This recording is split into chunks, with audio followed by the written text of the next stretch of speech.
Good morning, everyone. This is June 4th, 2025. Welcome to the Orlando GI Journal Club. Our first study is a study published in JAMA looking at the clinical validation of a circulating tumor DNA-based blood test to screen for colorectal cancer. Colorectal cancer screening is widely recommended but underused. Blood-based circulating tumor DNA test for colon cancer screening is an investigational qualitative next-generation sequencing in vitro diagnostic test for detection of patterns of cytosine followed by guanine dinucleotide methylation that is associated with advanced colorectal neoplasia in plasma detected from whole blood samples. Blood-based screening offers the potential for high adherence compared to endoscopy and stool-based testing. The aim of this study was to evaluate the performance of an investigational blood-based circulating tumor DNA test for colorectal cancer detection in average risk population using colonoscopy as a reference method. This is a prospective multi-center cross-sectional observational study conducted in 201 centers in the USA and the United Arab Emirates. Patients enrolled between May 2020 and April 2022, and they included all asymptomatic adults aged 45 to 85 years with an average risk of colorectal cancer. The caveat was that they had blood collection for the testing, and then they had to complete a screening colonoscopy within 120 days of blood collection. The primary endpoint was looking at the sensitivity for diagnosis of colorectal cancer, and then also looking at the specificity, negative predictive value, positive predictive value for advanced neoplasia, which included colorectal cancer or advanced precancerous lesions.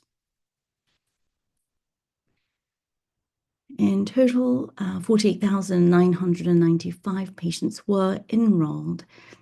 In the end, 3,609 patients were excluded for various reasons, even before blood sample was obtained.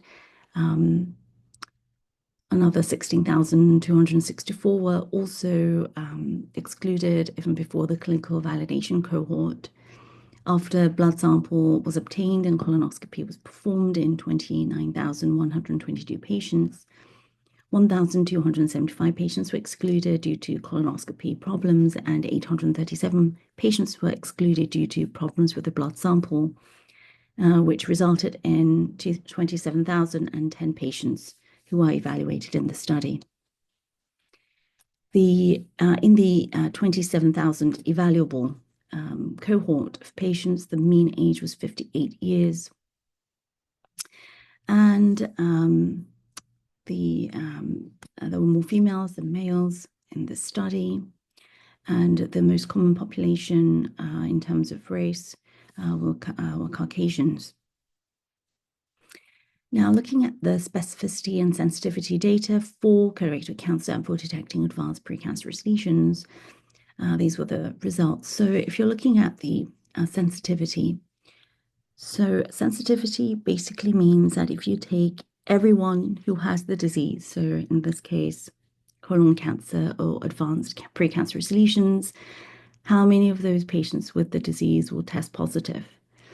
So for the blood testing, the sensitivity overall was 79%. But if you look at the sensitivity for detecting advanced precancerous lesions, it was only 12.5%. When they looked at the specificity, which is where if you take everyone without colon cancer or advanced neoplasia, how many of these patients will test negative? So the specificity for this test for advanced colorectal neoplasia was 91.5%. The negative predictive value for advanced colorectal neoplasia was 90.8%. Negative predictive value means that if you take everyone who tests negative for a particular test, how many of those patients actually did not have advanced colorectal neoplasia. Positive predictive value is the opposite of that. So if you take everyone who tested positive for a particular condition, how many of those patients actually had the condition that you were testing for? So the positive predictive value was actually was very low at 15.5% for advanced colorectal neoplasia. The limitation of this study is that it focused on a one-time diagnostic accuracy of blood-based testing and did not assess comparative acceptance and effectiveness of different colorectal cancer screening approaches. Because this was just a test followed by colonoscopy findings, the downstream effect of this blood testing approach on the incidence of colorectal cancer mortality requires further investigation, and the frequency of testing interval for this blood-based testing remains uncertain at this time. So to take home, in average risk colorectal cancer screening population, a blood-based test demonstrated acceptable accuracy for colorectal cancer detection. However, detection of advanced precancerous lesions remains a challenge. Our next study is published in Gastroenterology by Rhee et al., looking at ultrasound and non-contrast MRI for detection of hepatocellular carcinoma in patients with cirrhosis. So most guidelines suggest performing ultrasound of the abdomen with or without serum AFP testing as a surveillance method in patients with cirrhosis. However, the sensitivity of ultrasound for early stage hepatocellular carcinoma, Barcelona Clinic liver cancer stage 0 or A, is suboptimal. To overcome the disadvantages of contrast-enhanced MRI, non-contrast MRI has been proposed as a surveillance tool. Even without contrast, MRI is expected to exhibit good sensitivity in the detection of hepatic malignancies.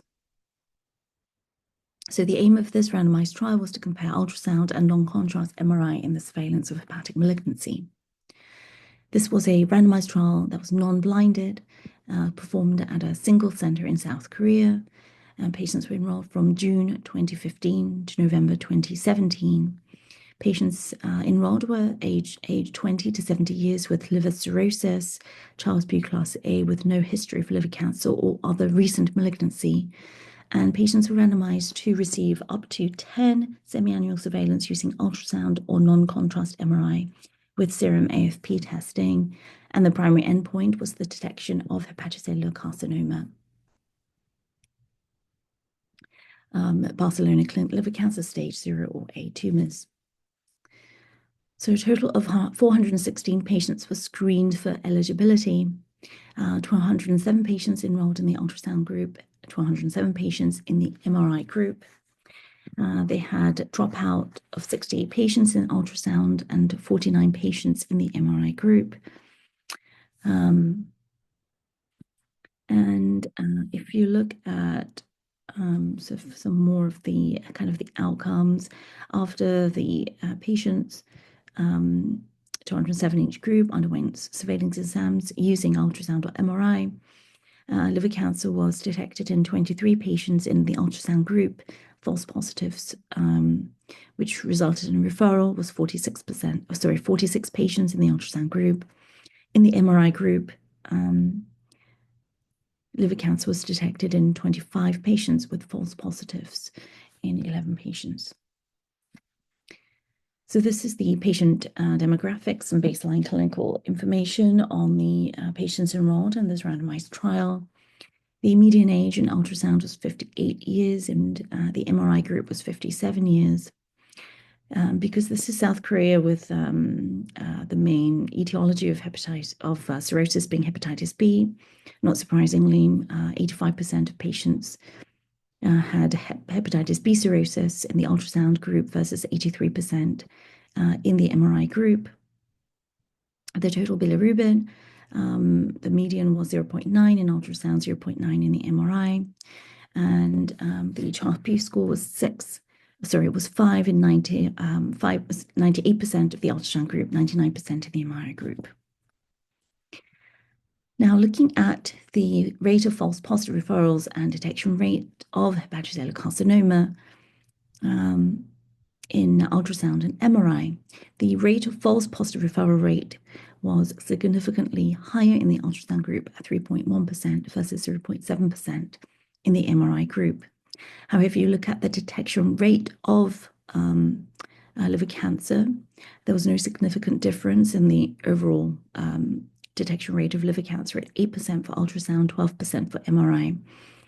Also for detection rate of Barcelona Clinic liver cancer stage 0 or A, it also did not differ significantly between ultrasound and MRI at 7% for ultrasound versus 12% for MRI.